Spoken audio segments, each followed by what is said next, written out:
Before we get too far with this, I want to point out one other things with the compiler. Anytime after you compile and you get a screen that's up to the console like this means that your compiler is running and you need to close out of it before you do anything else with it. Because this is what this is doing is you're storing 125, 28, negative 25 in its appropriate memory with this thing. Remember that. As I said in my program, in my lecture, that what you're doing is you're managing the memory is my point. And the moment you are running this thing, is taking up the size of the memory with this thing. Now let's go back here to this program. So what I'd like for you to do is once you have this thing, just close out of it. Click on the X, close out of it. Let's go back to this program. I want to talk to you a little bit what's going on here. In your reading, what you're going to find out is there's a part in there that talks about data types. Chapter 2 talks about data types. Data types has different size of the data type. Think of data type as it's a piece of primitive memory, and you have to carve it out and you have to allocate certain size of memory, how it is being used. So what is that? So for example, an int is 4 bytes. 4 bytes. So each one of these things that you are allocating in here is 4 bytes. This program, if we use all 4 of these variables, 4 times 4 that's 16 bytes we're allocating with this thing.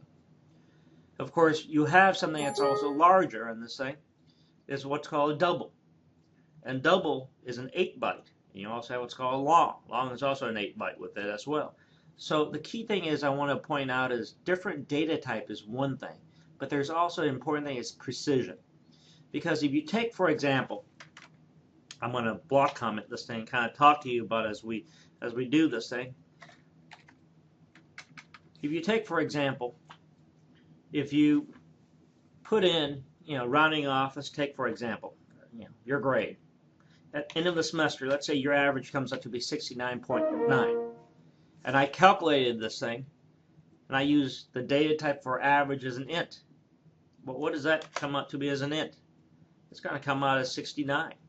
Okay? So I would actually not take this and round it off.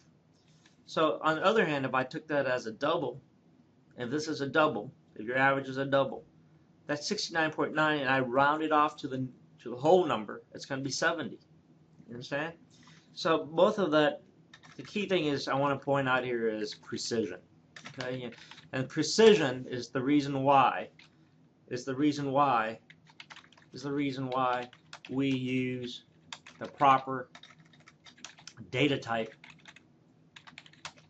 for the program. Take a look at your, for example, interest rate, money. Most of our currency that we use out there is used as a double. Why? Because we want it to be rounded off to the nearest cent when this is done properly with the thing. So precision plays a key role in data types with this thing. All right. That's one. So that's that part with us. When you put key things to know, right side of the equal sign is assigned to the left side. Right side of the equal sign is assigned to the left side.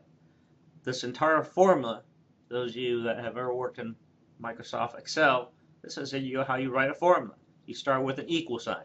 You assign that formula to that cell. Same thing goes here. You start with an equal sign, you write the formula, assigns it to that memory, which is average in this case. All right. That's what I want to point out in this thing. All right. Moving on, I want to point out there's a couple of other stuff with it. Is that you also have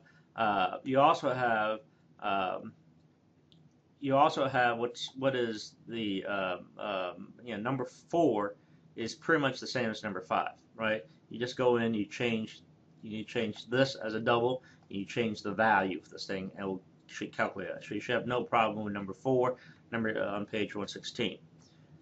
Number 5, the order is still there. Everything is there. You need to resort that out with it.